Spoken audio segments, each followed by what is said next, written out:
question. You know, as I came here, I thought of a story and to open up with, and Bob took me to his library, showed me all the books, and I looked at the books and I was about to leave, and he goes, no, look at the books, really, look at the books. He collects a lot of history books, and many of them about Israel, and he kind of reminded me that I was a terrible history student.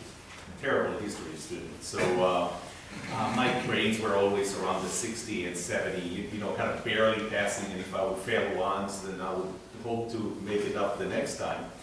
And then one day we had an assignment, one of the assignments, and the teacher, after we submitted the assignments, and she checked it, and she called me and she said,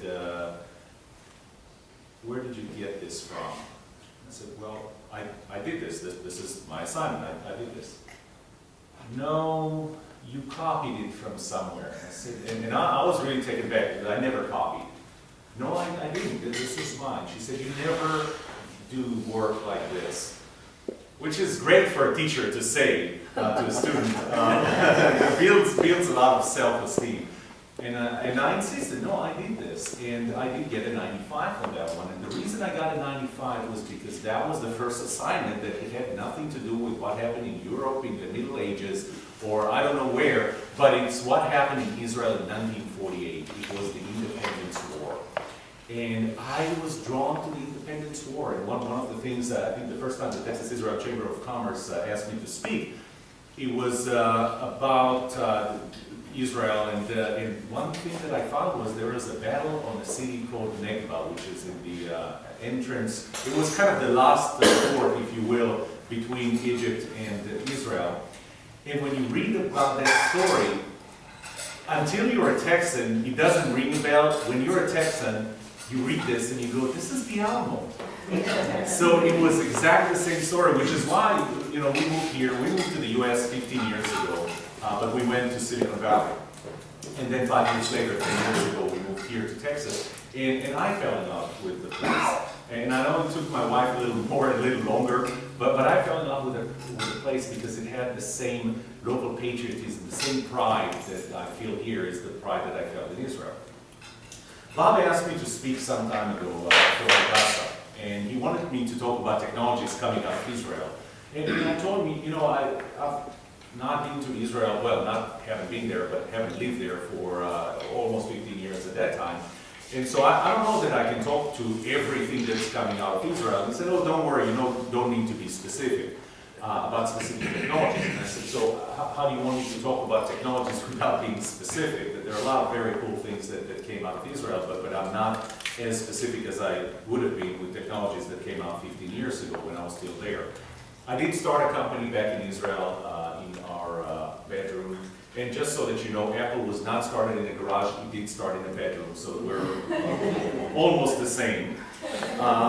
It started in a bedroom. It was very early days and of something that today we all refer to as voice over IP. We all know what Skype is, but it didn't exist back in 1995. So what we did was said internet telephony, that's how it was called. It just started. It was very, very flaky, very hard to hear and understand.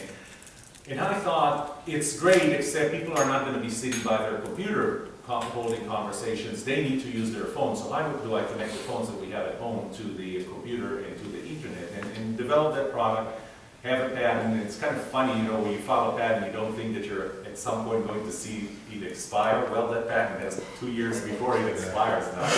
That was a long time ago. And we started that company, and after 3 years, I actually shut it down because we could not raise another round of funding at that time. Moved to Silicon Valley.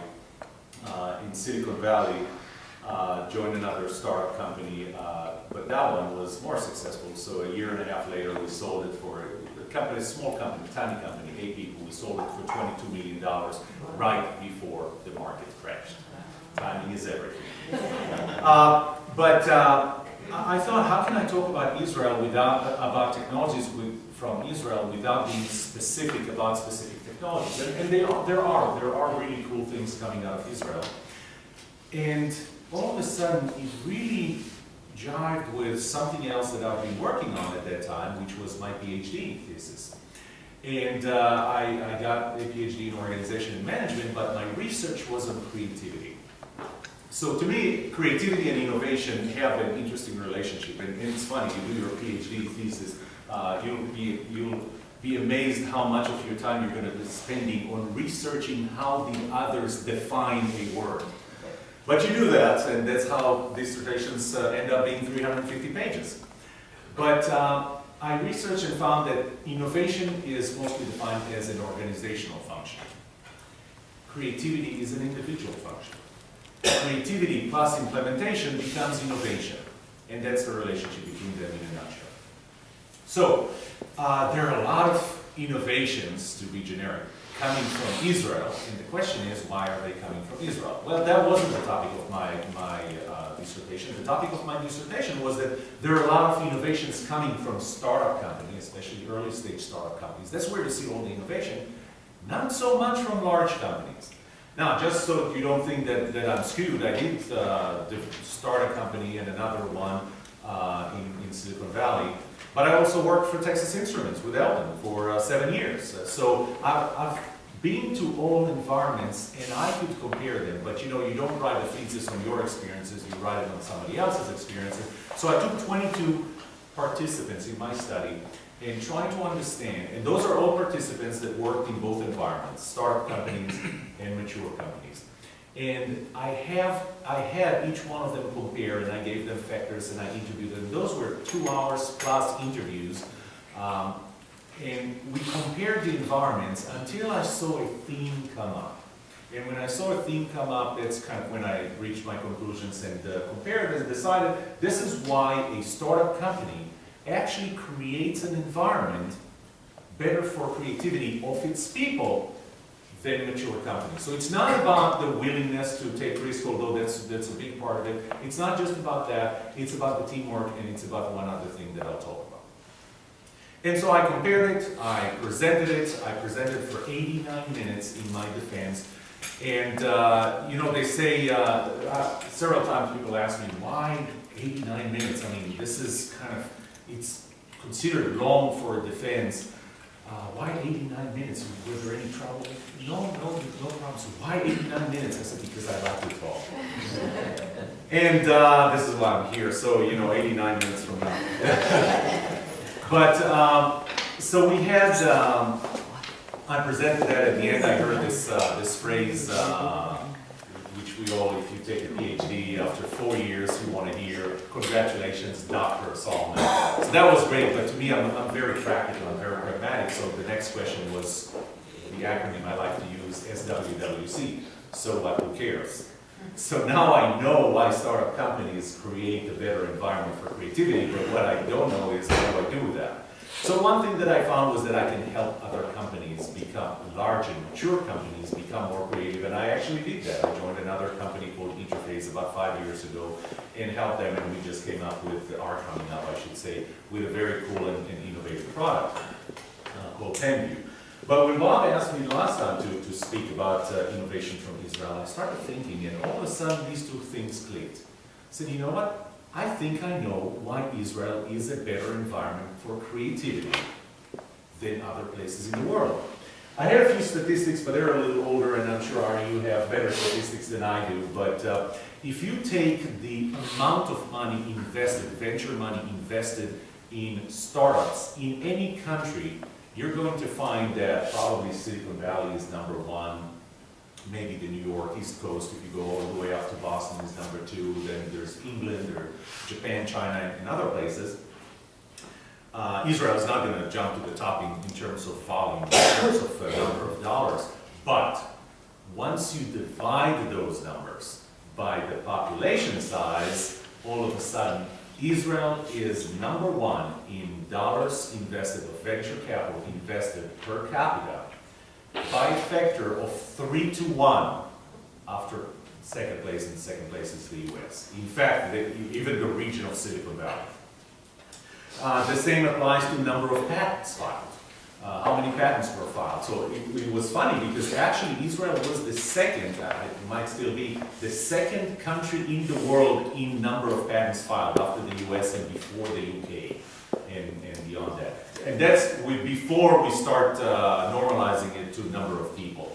And then you have how many IPOs did you have in the NASDAQ from countries other than the US, and you get Israel number 2. I think Israel just dropped to number 3 and China went up to number 2. So that changes, but it remains a miracle. If you read or will read the book Startup Nation, I read this, and to me it was kind of funny because I read this and I know him, I know her, I know this place, I served in that unit. And so there's a lot there to be said for why. But I still had a few factors that I was thinking about and realized that there are more factors than once described in the book. And so that's what I want to describe to you today. Okay, 2 of the factors. One of them I think was interesting because when we talk about innovation, there are 2 things that are really critical for, and now innovation as a corporate enterprise company function, there are 2 things that a company needs to do. One is it needs to be willing to take risks. Because if you're not taking risks, you can all come up with the best ideas, but if I'm not willing to take risks and I have my hand on the money faucet, they're not getting implemented. The second thing is I need to trust you. Because you're going to come up with crazy ideas, and I'm sorry, I'm a bozo, I do not understand those ideas, and since I'm the filter that decides what gets implemented, I say, no, I don't think that's going to work, and I've seen that in Texas Instruments time and time again. We're a group of small people sitting in the patent committee. They get somebody to present something, that person can be as passionate as possible, and they would go, well, no, I think somebody came up with this before. And I remember I audited some of those, and I said, do you know that for a fact? No, I don't believe that nobody has done this before. I said, but you are just now stopping an innovation from, an invention from becoming reality. So those are 2 things that companies need to do. They need to be willing to take risks, and they need to be able to trust. But when does it happen? And that's kind of interesting because in another day we had a reception for the Texas Israel Chamber of Commerce. I believe that one was in Houston. And I met someone and was trying to make the case. And I asked him, what do you drive? And it was really fortunate because he said, oh, I just got a new Mercedes E350 E-Class. He just got it. I mean, we're talking 2 weeks. And it was perfect. It was a perfect story. And he just met me at that event. And I said, do you mind if I drive it? And he looks at me and it's like, I felt this is going to be the shortest friendship ever. And he goes, and he was honest enough to say, no. And I said, why not? I don't know you. So you don't trust me with your car. Okay, let's change the scenario for a second. You just broke your leg. You're being taken to the hospital. Okay? The car is going to stay here overnight. This is not the best place to leave a brand new E350 overnight. You want me to drive it home for you? And it took a while for him to get into this scenario, and he said, yeah, take it home for me. So what changed? You still don't know me. I'm still the same person with the same driving skill that I had 2 minutes ago when you said no. You're still the same person. The car is the same car and has the same value. What changed? He said, there is a threat now. There is a problem. There's something has changed, and I have to trust you because I have to trust you and I have to take risks because I have no other choice. And that's interesting. And now, because Bob asked me to compare this to Israel, I asked myself. Now, I originally had a presentation, but those of you who know Bob can tell you 2 days ahead of time, there is no projector going to be there. And so just speak. So work with me, see it in your eyes. Map of the US, map of North America. What do we have in North America? We have this big, huge thing called the US. What do we have north of the US? Canada. You seen the movie Argo? Aren't the Canadians the sweetest people on earth? Right? So that's not a problem. What do we have in the south? Okay, so we have some drug cartels and all. But in general, do we all go to Mexico as tourists and we trade with Mexico? Mexico is not a threat to the US. Not at least since 36. But we showed them dead. I don't think they're coming again. So we are surrounded by great countries. And by the way, and I have to put an anecdote. The other day, some of you knew that I was invited to the White House last month for a meeting with the Business Council. And when I was there, after the meeting, it was a 4.5-hour meeting. After that meeting, went to the National Archives. I don't know what possessed me to go to the National Archives. We went there, and I showed a friend. It was his first time. I showed him, here's the Declaration of Independence, here's the Constitution, here are the colonies that signed the Constitution. How many colonies did we have? 13, so I'm counting 1, 2, 3, 4, 5, 6, 7, 8, 9, 10, 11, 12. 1, 2, 3, 4, 5, 6, 7, 8, 12. We had 12. Did you know that 12 colonies only, or states, only signed the Constitution? Which one didn't? Rhode Island. Rhode Island, of all states, did not sign the Constitution. There are two reasons. One is they wanted to keep their currency. The other was that they really wanted and insisted that the Bill of Rights would not be amendments to the Constitution, would actually be part of the Constitution. And for that reason, they did not even send a delegation to the Constitution Convention. George Washington went there and told them, look, you have to accept the Constitution. And they said, well, we want to make sure of this or that. And he said, you don't understand. If you do not accept the Constitution, you will have to be treated as a foreign country. And given your size and where you are, you do not want to be treated as a foreign country. So there's a lot to be said for location and size. So when we look at the U.S., you see this big blob there that's the United States, a 300+ million person country with the strongest military force in the world, with the largest air force in the world, with the largest population of nuclear weapons in the world, and we're surrounded by friendlies, right? And then in my presentation, envision this with me, I have a map of Israel. Slightly bigger than Rhode Island, much smaller than Texas. And it is surrounded by, let's start with, not even immediate surrounding, but we have Turkey, who is shipping weapons to the Gaza Strip. We have Syria, actually gets all the way to the Mediterranean Sea there. Syria, who's funding the Hezbollah. We have Lebanon, where the Hezbollah operates against our northern border. Then we have again Syria, another part of Syria. We have Jordan. That up until 1967 was a major conflict. In fact, the biggest battle, the worst battle that we had in 1967, where we lost a lot of people, was in ammunition hill against the Jordanian Legion.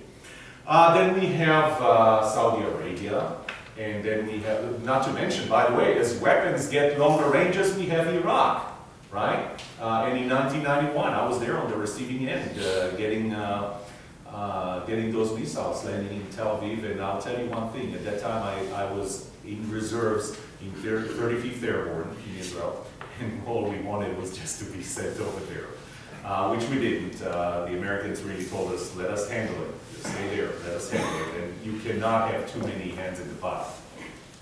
And then we have Egypt, and there is a lot going on with Egypt now and in the past. And even though we had the peace accords in 1977, there's still a lot going on.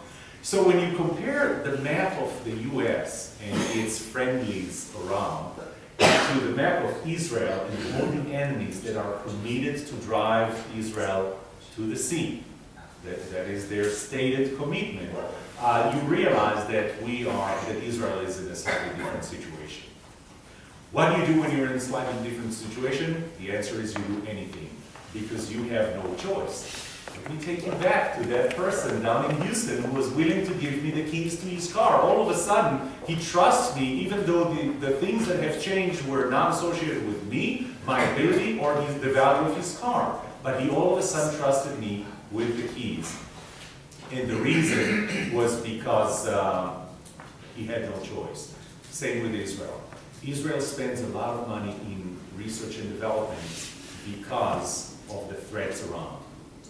There are a few military outfits that if you read Startup Nation, you'll read about. One of them is called 8153. That's the intelligence, one of the intelligence R&D group.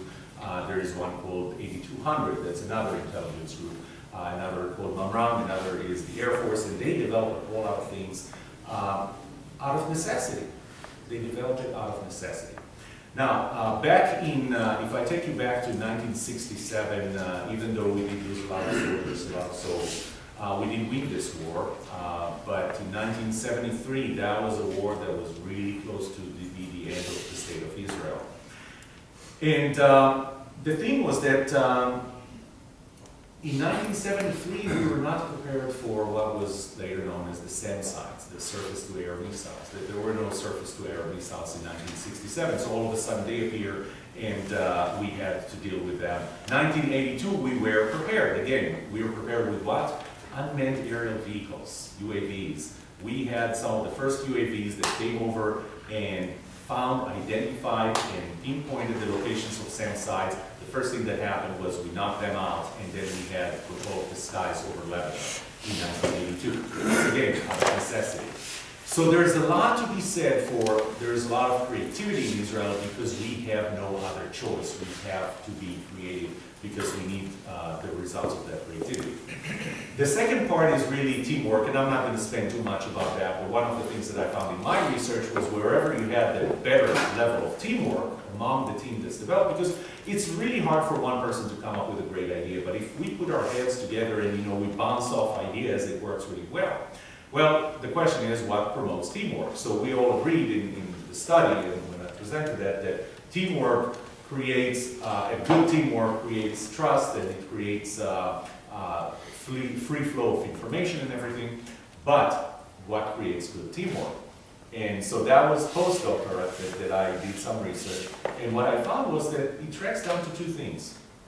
One, the competency that I have, that I assign to you, how competent do I think you are in what you do, along with do we share the same values? And the second one is time, the amount of time together. The longer we spend together, the more we get to know each other, the more we're predictable, the more we trust. So start with competency and shared values, magnified by, or use time together to turn this into trust. So it's like making wine, right? You put the ingredients, give it time, and it will become good wine. With one exception, the one thing that accelerates that, life-altering events. We can work together on something, and it's going to take 2 years for us to build a certain level of trust. Unless the two of us have already been subjected to something that was a life-altering, and that would accelerate that time instead of years to months and possibly even weeks. We will share that one thing that we just went through, and nobody else will understand us, and that builds this team. Where is it in Israel? Everybody in Israel was part of a war. Everybody. There was one in 48, 56, 67, 73, 81, 91, and we had 2006. There's always a war. You were part of a war. And because you don't just do your 3 years in the military, you also do your reserve service, which I did for 10 years until the day that I moved to the US. It was in fact just a few months. You participate in a war and you bond with the people around you. So with that, I'll wrap up. I want to leave as much time as we can for questions.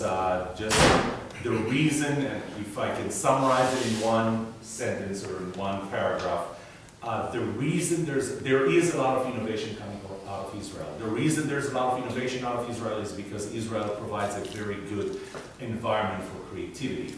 The factors that affect this creativity from a state or an organization standpoint are one, trust, two, risk-taking. Both of them you do better when you are under threat than when you're not. And as far as teamwork, teamwork is the second factor. Teamwork is affected by competencies and shared values, but accelerated through, and it goes through time until it becomes trust, but it's accelerated through life-altering events. And unfortunately in Israel we have a lot of those.